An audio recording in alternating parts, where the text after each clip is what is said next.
ఆయన ఎవరు నాకు తెలియదు అని 3 సార్లు క్రీస్తు ప్రభువును తెలియదు తెలియదు తెలియదు అని తృణీకరించినటువంటి వ్యక్తి అదే ప్రభువు కోసము హతసాక్షిగా మరణించినటువంటి గొప్ప దినము.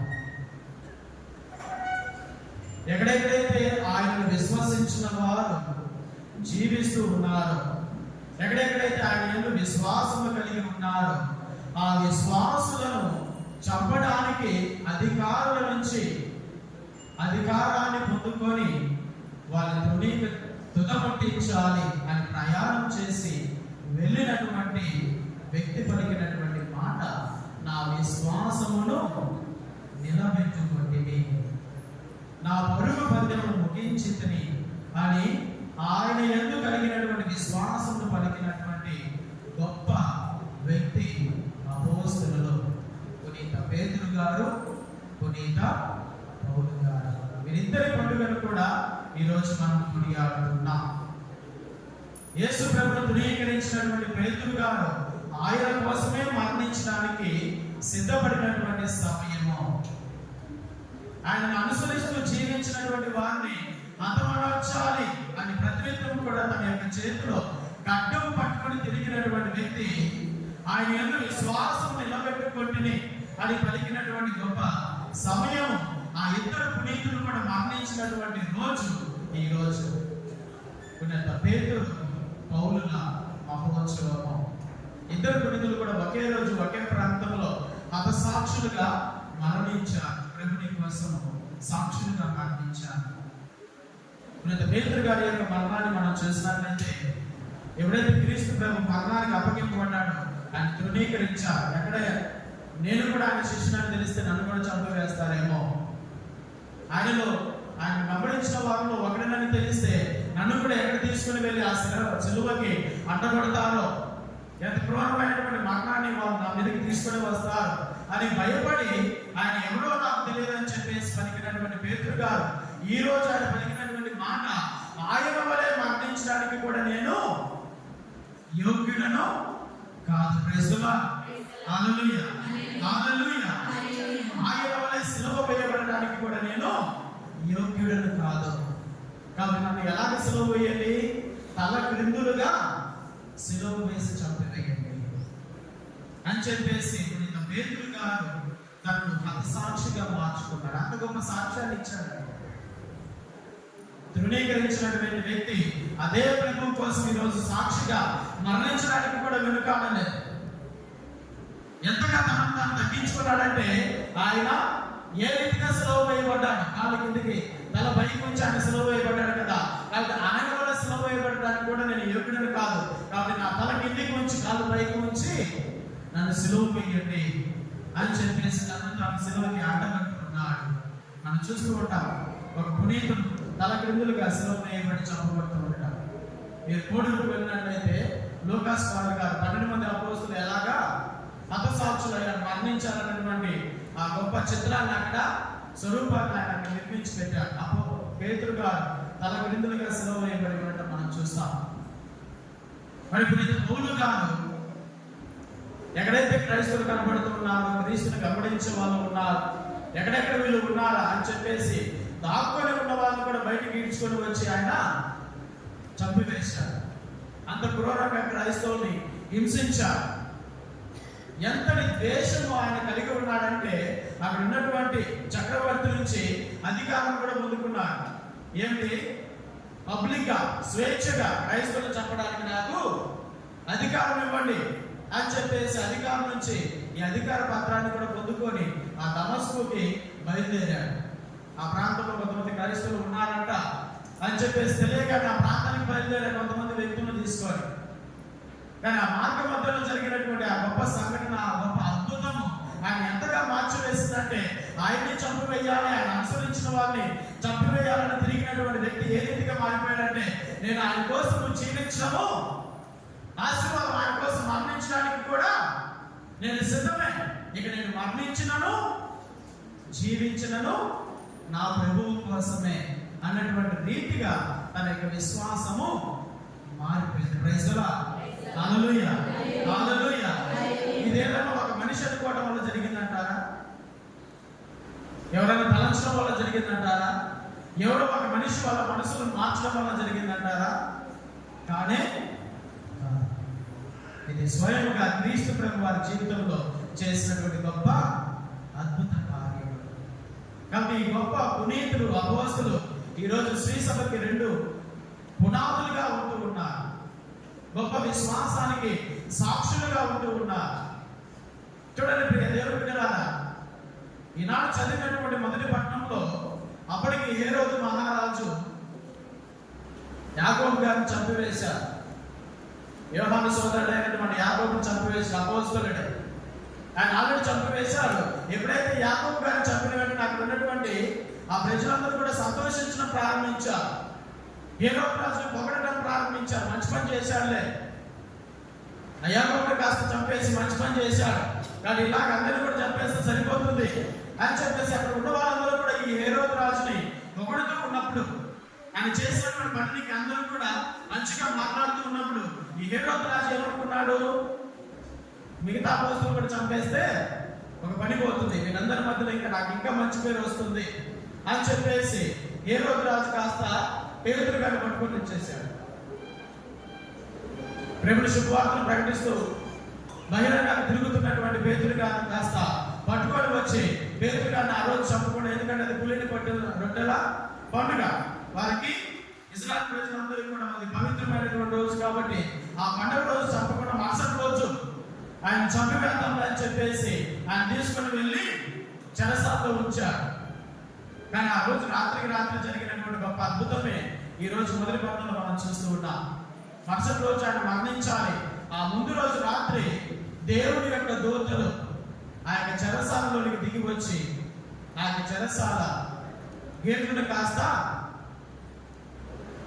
ఆ తాళము కాస్త, బందీని కాస్త విడిపింపు కలిగించి పేతురు గారిని ఆ ప్రాంతం నుంచి, ఆ బందీ నుంచి విడుదల చేసుకున్నారు. పేతురు గారు ఆ మరుసటి రోజు ఆ ప్రాంతంలో ఆయన మరణించారు.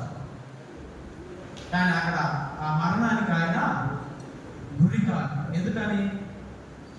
యాకోబు గారు అక్కడే మరణించారు, కానీ పేతురు గారు మరణం సంభవించింది, ఇంక మరుసటి రోజు ఆయన మరణించాలి, వాళ్ళందరూ ఎదుట ఆయన సాక్షిగా మారాలి. కానీ ఆ సమయంలో దేవదూత మాత్రం ఆయన అక్కడి నుంచి కాపాడుతూ ఉన్నది.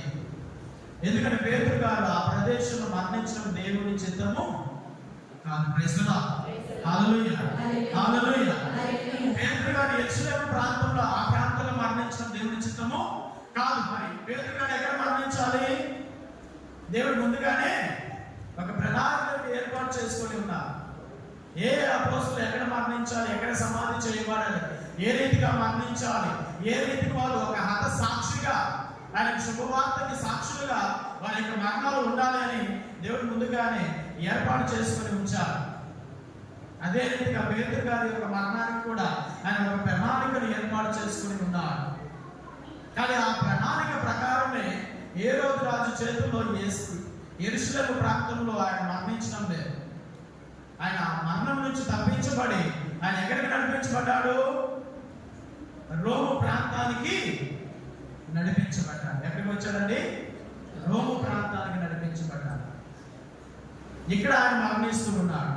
ఏ రీతిగా మరణించాడు ముందుగానే చెప్పారు. తన క్రిందులుగా శిలువ వేసి చంపేశారు. అక్కడ దేవదూత కాపాడింది, కానీ ఇక్కడ మాత్రం ఎందుకు దేవదూత కాపాడలేదు పేతురు గారిని? ఎందుకంటే ఇది దేవుని చిత్తము.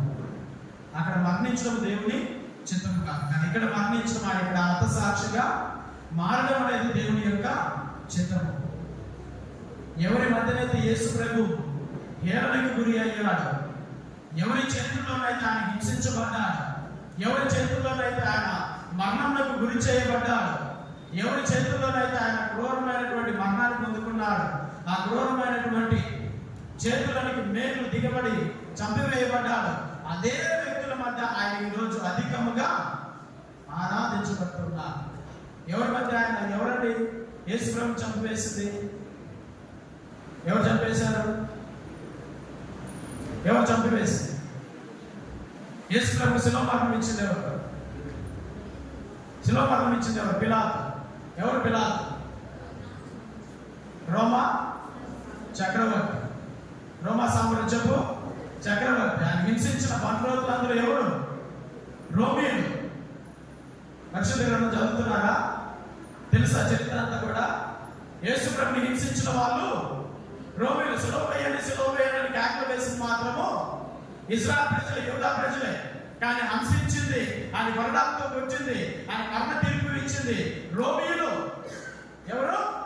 రోమీయులు. కాబట్టి రోమీయుల మధ్య యేసు ప్రభువు ప్రకటించబడాలి. ఎవరైతే ఆయన హింసించారో, ఎవరైతే ఆయన హేళన చేశారో, ఎవరైతే ఆయన మరణానికి గురి చేశారో, అదే ప్రజల ఎదుట, అదే ప్రజల మధ్యలో ఆయన అధికముగా ఆశీర్వదించబడాలి, అధికముగా గౌరవించబడాలి, అధికముగా ఆరాధించబడాలి.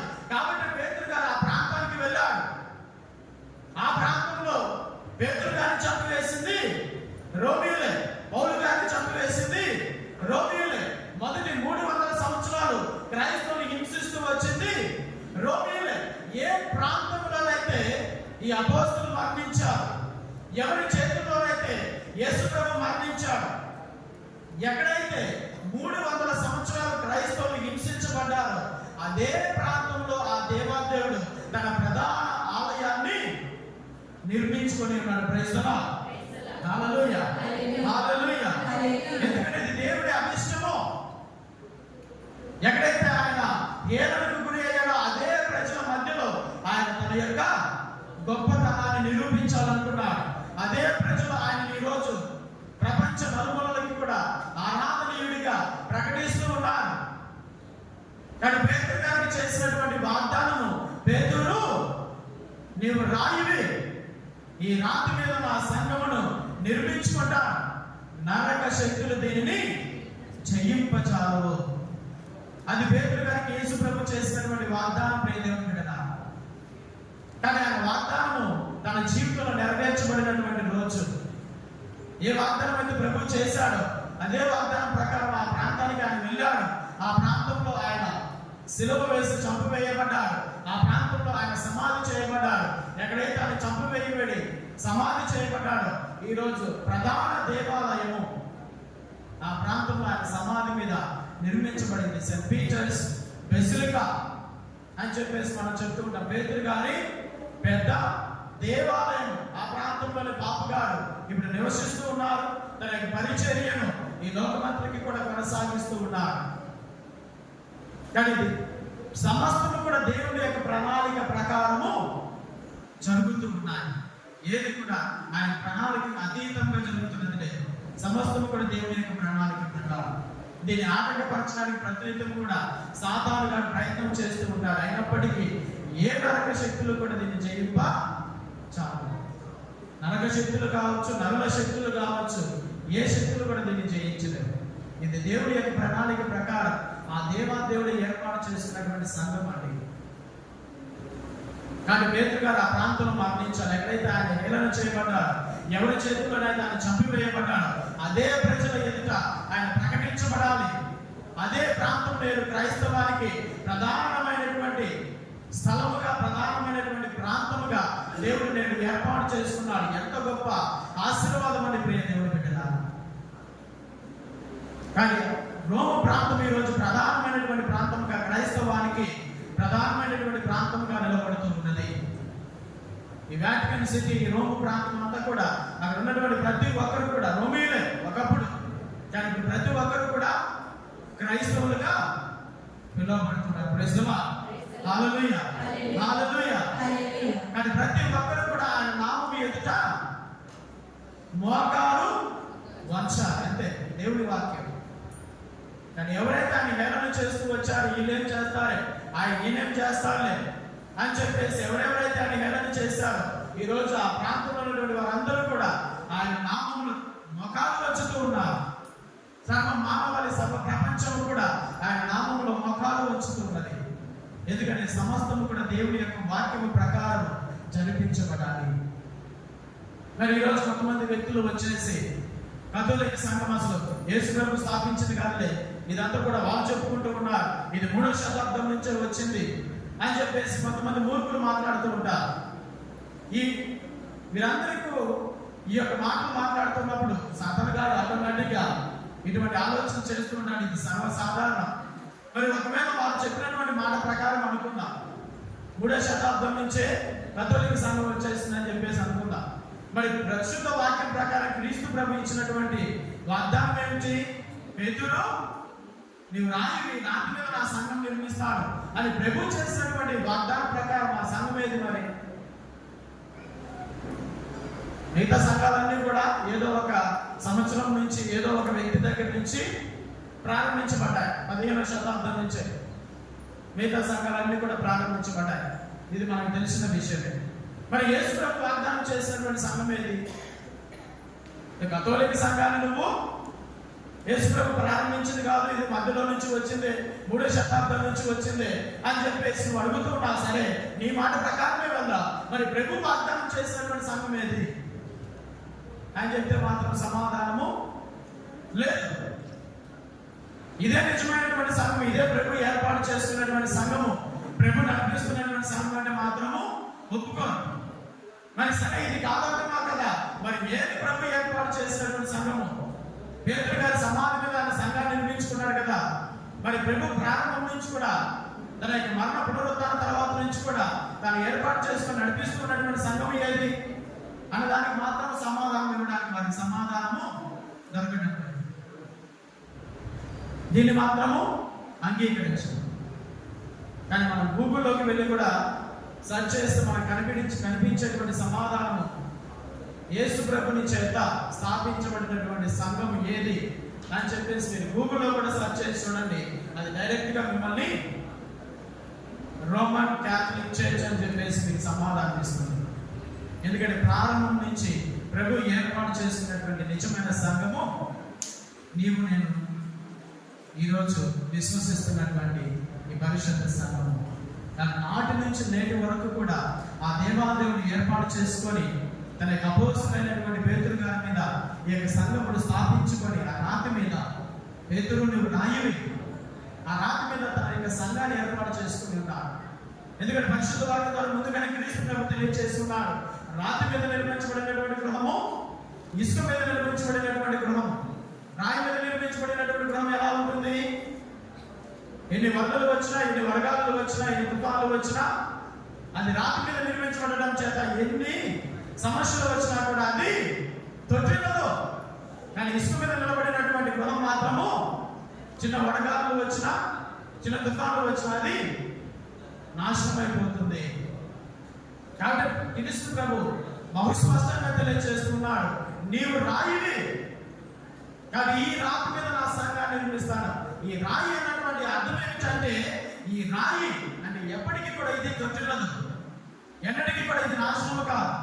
ఎందుకంటే బండ మీద నేను ఈ యొక్క సంఘాన్ని నిర్మించబోతున్నాను. ఎన్ని సమస్యలు వచ్చినా, ఎన్ని కష్టాలు వచ్చినా, ఎన్ని ఒడిదుడుకులు వచ్చినా, ఎంతమంది దీన్ని నాశనం చేయాలని ప్రయత్నం చేసినా, ఎంతమంది దీనికి వ్యతిరేకంగా బోధించినా, ఎంతమంది దీన్ని తప్పు పట్టినా, ఎంతమంది ఎన్ని విశ్వ ప్రయత్నాలు చేసినా, ఏ రకంగా శక్తులు దీన్ని జయింపచాలు, ఏ రకంగా శక్తులు దీనిని జయింపచాలు. ఎందుకంటే ఇది బండ మీద నిర్మించబడినటువంటి సంఘము, ప్రభువే ఏర్పాటు చేసుకున్నటువంటి సంఘము. కాబట్టి ప్రియ సహోదరి సహోదరులారా, కానీ ఈ నిజమైనటువంటి సంఘంలో నీవు నేను జీవిస్తూ ఉన్నా. ఈరోజు ఈ నిజమైనటువంటి సంఘాన్ని ఈరోజు అనేకమైనటువంటి ప్రశ్నలతోటి చాలా మంది, సాతాను గాడి యొక్క ప్రధానమైనటువంటి టార్గెట్ ఈ నిజమైనటువంటి సంఘమేనండి. ఏదో రకంగా ప్రభు నిర్మించినటువంటి సంఘాన్ని నాశనం చేయాలి, ప్రభు ఏర్పాటు చేసి నడిపిస్తున్నటువంటి ఈ ఏక పవిత్ర అపోస్తలిక కథోలిక శ్రీ సభను నాశనం చేయడమే సాతాను గారి యొక్క ప్రధాన టార్గెట్. ఈ టార్గెట్ తప్పితే సాతాను గారికి వేరే టార్గెట్ లేదు. ఈ టార్గెట్ ని వారు ప్రయత్నం చేయడానికి అనేక విధాల ప్రయత్నాలు చేస్తున్నారు. అది సంఘం నుంచి మరొక సంఘాన్ని విభజించడం కానీ, ఆ సంఘం నుంచి మరొక సంఘాన్ని విభజించడం కానీ, ఆ సంఘాల నుంచి అనేకమైనటువంటి ప్రశ్నలు, అనేకమైనటువంటి సమస్యలు, అనేకమైనటువంటి ఆటంకాలు ఈ సంఘం మీదకి తీసుకొని రావచ్చు. కానీ ఈరోజు ప్రొటెస్టెంట్ సంఘాలు ఎన్ని విడిపోయినప్పటికీ కూడా వాళ్ళందరూ టార్గెట్ ఏమిటి? ఎన్ని సంఘాలుగా విడిపోయినప్పుడు వాళ్ళ టార్గెట్ ఏమిటి? Catholic church. వాళ్ళ టార్గెట్ అంటే ఒకటే, క్యాథలిక్ చర్చ్. నువ్వు చేస్తుంది ఇది, మీరు చేస్తుంది ఇది, మీరు చేస్తున్నది ఇది. ఎన్ని సంఘాలకైనా విడిపోని, ఎన్ని వేల సంఘాలకైనా విడిపోని, వాళ్ళకున్న ఆపోజిట్ టార్గెట్ క్యాథలిక్ చర్చ్. ఎందుకంటే ఇది నిజమైన సంఘం. సాతాను గారు ఈ రకంగా కూడా టార్గెట్ చేసి సంఘాన్ని విచ్ఛిన్నం చేయడానికి ప్రయత్నం చేస్తున్నాడు. ఆల్రెడీ 15వ శతాబ్దంలో ఒక గురువు ద్వారానే సంఘాన్ని రెండుగా విభజించారు. సంఘంలో కొన్ని తప్పులు ఉన్నాయి, సంఘంలో కొన్ని మనస్పర్ధలు ఉన్నాయి, సంఘంలో కొన్ని సమస్యలు ఉన్నాయి. కానీ తప్పులన్నీ కూడా సరి చేయాలని చెప్పేసి వాటన్నిటి సమస్యలు, ప్రశ్నలన్నింటినీ కూడా ఆయన బహు స్పష్టంగానే మంచిగానే ప్రశ్నించారు. ఓకే, బాగానే ఉంది, తప్పులు జరుగుతున్నాయి, సమస్యలు ఉన్నాయి, కొంతమంది తప్పాలు చేసేటువంటి మనుషులు ఉన్నారు, పాపకాలు ఉన్నా, బిషప్లు ఉన్నా, నో అని చెప్పడంలా. మరి తప్పులు జరిగినప్పుడు నువ్వేం చేయాలి? ఆ తప్పుల్ని సరి చేయడానికి ప్రయత్నం చేయాలి. ఆ తప్పులు తప్పుపడ్డా సరే, ఇది తప్పుడు మార్గము కాదు, సరైనటువంటి విధానంగా వెళ్దామని చెప్పేసి నువ్వు సరైనటువంటి విధానాన్ని బోధించి ఉండాలి. నీ ప్రయత్నంగా నువ్వు చేసి ఉండాలి. కానీ నువ్వు ఈ ప్రయత్నాలు చేయకుండా ఏం చేశావు? సంఘం నుంచి చీలిపోయావు. నీతో పాటు ఇంకా కొంతమందిని తీసుకొని వెళ్ళిపోయావు. అది బాగానే ఉంది. మరి నువ్వు నడిపించినటువంటి, నువ్వు స్థాపించినటువంటి సంఘంలో తప్పులు లేవా? నువ్వు నడిపిస్తూ నువ్వు స్థాపించినటువంటి సంఘంలో సమస్యలు లేవా? కష్టాలు లేవా? మనుషుల మధ్యలో మనస్పర్ధలు లేవా? మరి నువ్వు నడిపించినటువంటి ఈ సంఘంలో మరి పక్కెళ్ళిపోయిన వాళ్ళందరూ కూడా ఉంటే లూథరన్స్ గానే ఉండుండా. కానీ ఇప్పుడు లూథరన్ మాత్రమే లేదే. ఆ లూథరన్ సంఘం నుంచి క్యాల్వినిస్ట్ ఆయన బయటకు వెళ్ళిపోయాడు. ఆయన ఒక దాన్ని స్టార్ట్ చేశాడు. వాళ్ళ దాంట్లో నుంచి సమస్యలు ఉన్నాయని చెప్పేసి దాని నుంచి మరొకరు బయటకు వచ్చాడు, మరొకరు స్థాపించాడు. దానిలో నుంచి ఇంకొకరు బయటకు వచ్చారు. కాబట్టి సంఘాలలో సమస్యలు అనేవి సాధారణం, తప్పులనే జరుగుతాయి. ఎందుకంటే సంఘంలో ఉన్నది మనుషులే, సంఘాన్ని నడిపిస్తున్నది దేవుడైనప్పటికీ కూడా ఆ సంఘంలో ఉన్నటువంటి సభ్యులు మనుషులే. కానీ మనుషులు తప్పులు చేయడం అనేది సాధారణం. కానీ మనుషులు చేసినటువంటి తప్పులు చూసి ఆ సంఘం అంతా కూడా తప్పని చెప్పేసి సంఘం నుంచి విడిపోవడం కానీ, సంఘ సభ్యులు చేస్తున్నటువంటి తప్పులు బట్టి ఇది తప్పుడు అని చెప్పేసి వేరే సంఘంలోనికి వెళ్ళడం కానీ, అని నువ్వు వెళ్తున్నటువంటి సంఘంలో తప్పులు లేవంటారా? అక్కడ ఉన్నాయి. మరి అక్కడ తప్పులు ఉంటే అక్కడ ఏం చేస్తావు? ఇంకో దానికి వెళ్తావు. కానీ మానవాళి జీవితంలో మనిషి నడిపిస్తున్నటువంటి ప్రతి దానిలో కూడా తప్పులు ఉంటాయి, సమస్యలు ఉంటాయి, బాధలు ఉంటాయి, మనస్పర్ధలు ఉంటాయి. ఎందుకంటే సంఘ సభ్యులు సాధారణమైనటువంటి మనుషులు. కానీ దాన్ని నడిపిస్తున్నటువంటి వాడు దేవాతి దేవుడు. కానీ సంఘము పవిత్రమైనది బికాస్ దానిలో ఉన్నటువంటి సంఘ సభ్యులు పవిత్రమైనటువంటి వారు కాబట్టి కాదు. ఆ సంఘాన్ని నడిపిస్తున్న వాడు, ఆ సంఘాన్ని ఏర్పరిచిన వాడు పవిత్రమైన వాడు. కాబట్టి ఏక పవిత్ర సంఘం అని చెప్పేసి మనం చెప్తూ ఉన్నాం. కానీ ఒక కుటుంబంలో సమస్యలు ఉన్నప్పుడు, ఇప్పుడు మన కుటుంబంలోనే సమస్యలు ఉన్నాయి, ఏం చేయాలి? మన కుటుంబంలోనే తప్పిదాలు ఉన్నాయి, ఏం చేస్తాం? వదిలేసి వెళ్ళిపోతావా? నాకెందుకులే ఈ తప్పులతోటి, నాకెందుకులే ఈ సమస్యలతోటి అని చెప్పేసి ఆ కుటుంబాన్ని విడిచిపెట్టి వెళ్ళిపోం కదా. ఆ కుటుంబాన్ని సరి చేసుకోవడానికి భర్త చేస్తున్నటువంటి తప్పులను, లేదా భార్య చేస్తున్నటువంటి తప్పులను, బిడ్డలు చేస్తున్నటువంటి తప్పులను సరి చేసుకోవడానికి ప్రయత్నం చేస్తాం. అంతేకాదు కుటుంబాన్ని నాశనం చేసుకోవడానికి, కుటుంబం నుంచి వేరైపోవడానికి, కుటుంబాన్ని విచ్ఛిన్నం చేసుకోవడానికి ఎవరూ కూడా ప్రయత్నం చేయరు. కానీ కొన్ని వందల సంవత్సరాల క్రితము జరిగినటువంటి తప్పిదము ఇదే. మేబీ అది సాతాను గారి యొక్క ప్రణోగమే అయి ఉండవచ్చు. ఒక వ్యక్తి ద్వారా చేర్చబడినటువంటి సంఘము ఈరోజు కొన్ని వేల సంఘాలుగా చేర్చబడుతూనే ఉన్నది. క్రీస్తు విభజింపబడ్డాడా అని ఇప్పుడు పౌలు గారు పలికినటువంటి మాట నిజమే అనిపిస్తుంది. అవును, క్రీస్తు విభజించబడ్డాడు. అనేక సంఘాలుగా ఈరోజు సంఘాలలో క్రీస్తు ప్రభు విభజింపబడుతూనే ఉన్నాడు. ఒకసారి ఒక సంఘం విడిపోయిందని చెప్పేసి అలాగే ఆగిపోలా. దాని నుంచి ఒకటి, దాని నుంచి ఒకటి, దాని నుంచి ఒకటి, రోజు రోజుకి ఈరోజు అనేకమైనటువంటి సంఘాలుగా విస్తృతంగా ఈరోజు వస్తూ ఉన్నాయి. ఇష్టానుసారమైనటువంటి బోధనలతోటి, ఇష్టానుసారమైనటువంటి ఆరాధనలతోటి, ఇష్టానుసారమైనటువంటి మాటలతోటి, ఇష్టానుసారమైనటువంటి విధంగా ఈరోజు క్రైస్తవాన్ని, క్రీస్తుని బజారుకి తీసుకొచ్చి వస్తున్నారు. అందరూ చూసి క్రైస్తవాన్ని చూసి హేళన చేసేటువంటి రీతిగా ఈరోజు కొంతమంది సేవా విధానం ఉంటుంది, ఆరాధన విధానం ఉంటుంది, పాటలు కంపోజ్ చేసేటువంటి విధానం ఉంటుంది. ఇటువంటి దుస్థితికి క్రీస్తుని క్రైస్తవాన్ని దిగజార్చారంటే, ఎందుకంటే అడిగేవారు ఎవరు లేరు, ప్రశ్నించేవారు ఎవరు లేరు. నేను నా సంఘము నా ఇష్టం, నా ఇష్టం వచ్చింది నేను బోధిస్తాను, నా ఇష్టం వచ్చింది నేను పాడతాను, నా ఇష్టం వచ్చిన రీతిగా నేను ఆరాధన చేస్తాను. వీళ్ళు ఎంత దౌర్భాగ్యమైనటువంటి స్థితికి చేరామంటే, ఇది కొన్నిసార్లు జరుగుతున్నటువంటి ప్రార్థనలు కానీ, జరుగుతున్నటువంటి ఆరాధనలు కానీ, ఇది సినిమా ప్రోగ్రామా లేకపోతే క్రైస్తవ ప్రోగ్రామ్ అని చెప్పేసి కూడా అర్థం కాదు. అన్ని ఇన్స్ట్రుమెంట్స్ ఉంటాయి స్టేజ్ మీద. ఆ స్టేజ్ మీద అన్ని ఇన్స్ట్రుమెంట్స్ ఉంటాయి. డీజే సినిమా పాటలు ట్యూన్స్ తోటి, డీజే ట్యూన్స్ తోటి ఆ పాటలు పాడుతూ ఉంటారు. అక్కడ అయ్యగారు నిలబడి గంతులు వేస్తూ ఉంటారు. నేను చూసి వాళ్ళందరూ కూడా గంతులు వేస్తూ ఎగురుతూ ఉంటారు. ఇది నిజమైనటువంటి ఆరాధనైనా? ఇటువంటి ఆరాధనైనా నా ప్రభు కోరుకున్నది? ఇటువంటి విధంగానైనా ఒక క్రైస్తవుడు క్రీస్తుకి చెందినటువంటి వాడు ఆరాధించాల్సినటువంటి విధానం? ఎందుకంటే ఎవరు కూడా ప్రశ్నించేవాళ్ళే. కాబట్టి ఇష్టానుసారంగా పాటలు పాడటం, ఇష్టానుసారమైనటువంటి మ్యూజిక్ తోటి ఈరోజు క్రైస్తవాన్ని దిగజార్చుతూ ఉన్నారు. ప్రతి ఒక్కరూ కూడా ఈరోజు ప్రభుని బోధించేవారు. బోధించడం తప్పని చెప్పడం లేదు, కానీ బోధించడానికి నీకు ఎటువంటి అర్హతను కలిగి ఉన్నా? క్రీస్తు ప్రభు అపోస్తులుగా ఎన్నుకునేటువంటి శిష్యులని, అపోస్తులని ముందుగానే పిలుచుకొని ఉన్నారు. 3 సంవత్సరాల పాటు వాళ్ళకి తర్ఫీదు ఇచ్చాడు, ట్రైనింగ్ ఇచ్చాడు. అప్పటికప్పుడు మీరు పోయి సువార్తను ప్రకటించండి అని చెప్పేసి పిలిచిన వెంటనే వాళ్ళు పంపించలా. 3 సంవత్సరాల పాటు నాతో ఉండండి, నాతో పాటు నివసించండి, నాతో పాటు తిరగండి, నేను ఏమి బోధిస్తున్నా, ఏమి చేస్తూ ఉన్నా, ఏమి మాట్లాడుతున్నా, ఏ అద్భుత కార్యాలు చేస్తున్నా, ఏ రీతిగా ప్రభుని యొక్క శుభవార్తను పరలోక రాజ్యాన్ని గురించి ప్రకటిస్తున్నాను తెలుసుకోండి, నేర్చుకోండి, తర్ఫీదు పొందుకోండి. దాని తర్వాతనే క్రీస్తు ప్రభు వాళ్ళని పంపించాడు. 3 సంవత్సరాల తరువాత ఆయన మరణించి మోక్షారోహణం అయ్యేటువంటి సమయంలో అప్పుడు ప్రభు వాళ్ళని పంపిస్తున్నాడు. మీరు వెళ్ళండి, సకల జాతి జనులకి పితా పుత్ర పవిత్రాత్మ నామమున జ్ఞానస్నానం వసులుతూ ప్రభుని యొక్క శుభవార్తను ప్రకటించండి.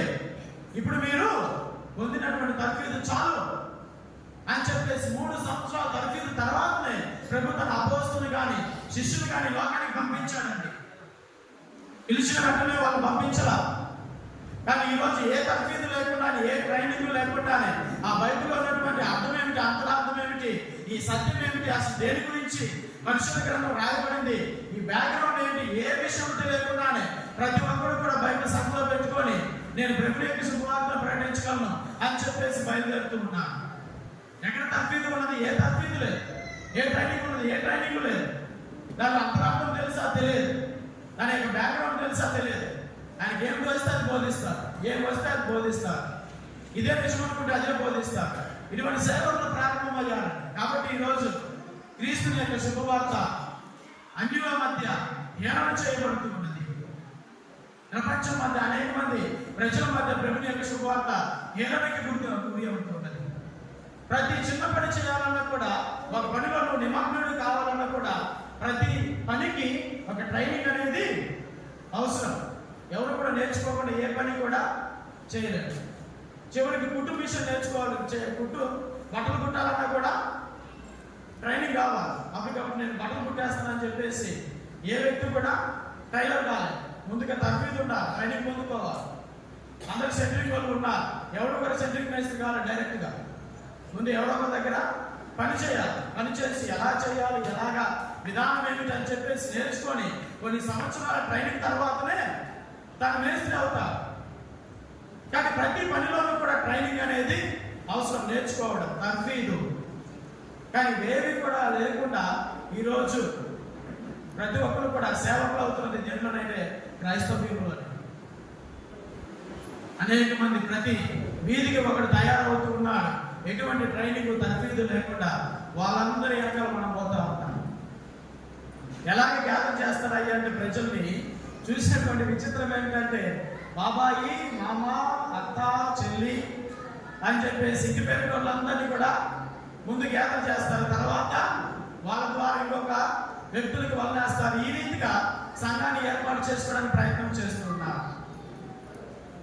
ఈరోజు సంఘం అంటే కొంతమంది కొంతమంది సేవకులకు ఏమైపోయింది, ఇది ఒక ప్రాపర్టీ అయిపోయింది, ఆస్తి. ఒక అయ్యగారు అంటూ ఉన్నారు, ఒకసారి ప్రార్థనకు వెళ్తే అయ్యగారు దగ్గర మాట్లాడుతుంటే అయ్యగారు అంటూ ఉన్నారు, నాకు 7 చర్చిలు ఉన్నాయి స్వామి. ఎన్ని? 7 చర్చిలు ఉన్నాయి స్వామి. 7 చర్చిలు 4 ఏమో కొడుకు ఇచ్చాను, 3 ఏమో కూతురికి ఇచ్చాను. ఏమిటివి? ప్రాపర్టీస్. ఎలాగా చూస్తూ ఉన్నారు? ఆస్తిలా. సంఘం అనేది ఏమైపోయింది? ఒక సేవకుడికి ఆస్తి అయిపోయింది. కూతురికి కట్నంగానే 3 సంఘాలు ఇచ్చాడు, కొడుకు బహుమానంగానేమో 4 సంఘాలు ఇచ్చాడు. ఏంటి సంఘం అనేది? నీకు ఒక ఆస్తి అంటే సేవకుడికి ఆ సేవ చేయడానికి పిలువబడ్డావా? ఈ రీతిగా సంఘాన్ని పేరు చెప్పుకొని ఆస్తులు సంపాదించుకోవడానికి పిలువబడ్డావా? దాని తర్వాత ఇంకో సంఘాన్ని ఏర్పాటు చేసుకుని, సంఘం ఎప్పటికీ కూడా ఆస్తి కాదు. It's not a property. ఇది ఎప్పటికీ కూడా ప్రాపర్టీ కాదు, నీ సొంతది కాదు. సంఘం అనేది ఆ సంఘ జీవితానికి, అందుకే కథోలిక సంఘంలో ఒక గురువుకి ఇది నాది అని చెప్పుకోవడానికి లేదు. ఈరోజు ఇక్కడ రేపు ఇంకో చోటకి పోతే అది ఆ సంఘం అతనిది, ఆ ఇంకో చోటకి పోతే ఆ సంఘం అతని నుంచి ఒకటి చచ్చిన తర్వాత సొంత ఊరికి సొంత భూమి కూడా కాదు, ఆ బిషప్ హౌస్ ఆ క్యాంపస్ లో కూర్చోబెడతారు. నాది అనేది ఏది కూడా లేదు. ఒక గురువు కథోలిక సంఘం ఈరోజు ఇక్కడ నుంచి ఇక్కడ పరిచర్య చేస్తారు, ఈ చోట నుంచి ఇంకో చోటకి వెళ్తే అక్కడ పరిచర్య చేస్తాను. అది నా సొంతది కాదు, ఇంకో చోటకి వెళ్తే అది సొంతది కాదు. సమస్తం కూడా దేవుడి చేత ఇవ్వబడింది. ఆ సేవకుడిగా దేవుడి యొక్క సంఘాన్ని నడిపించేటువంటి వ్యక్తిగా, ఆ సంఘ కాపరిగా ఉండాలి. కానీ ఇది నాది, ఇది నా ప్రాపర్టీ, కానీ నా తర్వాత వాళ్ళకి ఇస్తాను, వాళ్ళ తర్వాత ఇంకొకరు వెళ్తుంది, ఇంకొక తర్వాత ఇంకొకరు వెళ్తుంది అనేటువంటి ఈ దౌర్భాగ్యమైనటువంటి ఆలోచన సేవకులలో ప్రారంభమైంది. దీన్ని ఒక ప్రాపర్టీ లాగా, తమ యొక్క ఆస్తులాగా చూసుకొని సేవలు చేస్తూ ఉన్నారు. ఇటువంటి వారికి అనేక మంది విశ్వాసులు లోనైపోతున్నారు. అనేక మంది విశ్వాసులు ఇటువంటి తప్పుడు మార్గంలోనికి నడిపించబడుతూ ఉన్నారు. వారు మాట్లాడేటువంటి మాటల విధానాన్ని చూసి, వారు పలకరించేటువంటి పలకరింపు విధానాన్ని చూసి, వారి బోధించేటువంటి బోధన విధానాన్ని చూసి ఈరోజు అనేక మంది విశ్వాసాలు ఈ తప్పుడు మార్గంలోకి, తప్పుడు విధానాల్లోనికి నడిపించబడుతున్నారు. క్రైస్తవ సంఘం జ్ఞాపకం ఉంచుకోండి. నువ్వు కలిగి ఉన్నటువంటి సంఘము నిజమైన సంఘమా కాదా ఆత్మీయ పరిశీలన చేసుకో.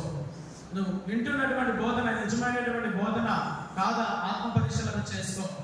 ఈ వస్తున్నటువంటి సంఘము ప్రారంభం నుంచి నిజంగా క్రీస్తు ప్రభు ఏర్పాటు చేసినటువంటి సంఘంలో ఆ లైన్లో వస్తున్న సంఘమేనా? దేవుడు ఏర్పాటు చేసినటువంటి అభిషేకమేనా? తన యొక్క అపోస్తుల ద్వారా తర్వాత వచ్చినటువంటి వారసత్వం, తర్వాత వచ్చినటువంటి వారసత్వం క్రీస్తుని వారసత్వమేనా? క్రీస్తుని యొక్క అభిషేకమేనా అని చెప్పేసి నీ యొక్క సేవకుల్ని కూడా నువ్వు చూసుకోవాలి, గమనించాలి. ఎందుకంటే సాతాను గారు ప్రతినిత్యము కూడా గర్జించు సింహము వలె ఎదురు చూస్తున్నాడు. ఎవరిని మింగి వేద్దామా, ఎవరెవరి యొక్క విశ్వాసాన్ని తొట్టిల్లం చేద్దామా, ఎవరి యొక్క విశ్వాసము గడ్డి పూడ్చవాలి, అటు ఇటు ఊగుతూ ఉన్నదా, అటు బాగుంటే అటు, ఇటు బాగుంటే ఇటు అని చెప్పేసి విశ్వాసంలో తొట్టిల్లుతూ ఉన్నారా, వాళ్ళు మింగివేద్దామా అని చెప్పేసి ఈరోజు అనేక మంది ఉన్నటువంటి విశ్వాసాన్ని ఆ సాతాను గాడు పట్టి మింగివేయడానికి, నిత్య నరకాగ్నిలో వేసి నాశనం చేయడానికి విశ్వ ప్రయత్నాలు చేస్తున్నాడు. కానీ వారి యొక్క ప్రలోభాలకు గురి అవడానికి ఎవరు కూడా అవకాశం ఇవ్వదు. ప్రియదేవుని దాన్ని జ్ఞాపకం ఉంచుకోండి. అంటే వెచ్చగానైనా ఉండు, లేదా చల్లగా ఉల్లి వెచ్చని స్థితి మనకి వద్దు. గడ్డిపోచుకొని అటు ఇటు దొరికినటువంటి విశ్వాసము వద్దు. నిలబడి ఉన్నటువంటి సంఘము, నిజమైనటువంటి స్థిరమైనటువంటి ప్రభు ఏర్పాటు చేసి నడిపిస్తున్నటువంటి సంఘము, నీ సంఘ కాపరి అపోస్తుల వారసత్వంగా, క్రీస్తుని వారసత్వంగా, అభిషేకంలో వస్తున్నటువంటి క్రీస్తుని వారసత్వము. కానీ వారసత్వంలో నీవు నిలబడు, ఈ నిజమైనటువంటి సంఘంలో నిలబడు. తుదకు ప్రభువు నీకు ఇవ్వబోతున్నటువంటి ఆ గొప్ప బహుమానాన్ని, ఆ పందెపు బహుమానాన్ని నువ్వు స్వీకరించడానికి యోగ్యురాలు అవుతావు. కానీ పునీత పౌలు గారి వల్ల మనందరం కూడా పలకగలగాలి, నా విశ్వాసాన్ని నేను నిలబెట్టుకున్నాను ప్రభువా. కానీ ఆ పందెపు బహుమానం కోసం ఎదురు చూస్తూ ఉన్నాను అని చెప్పేసి ప్రతి ఒక్కరూ కూడా మన చివరి రోజుకి మనందరం కూడా చెప్పగలగాలి, ప్రియ సహోదరి సహోదరుడా, తొట్టిలేటువంటి విశ్వాసం కలిగి జీవించకూడదు. అయ్యగారు మా అయ్యగారు కదా అని చెప్పేసి, మా బాబాయ్ కదా, మా తాత చెప్పేటువంటి ఈ రీతి కలిగినటువంటి విశ్వాసము నిజమైనది కాదు, సరైనది కాదు.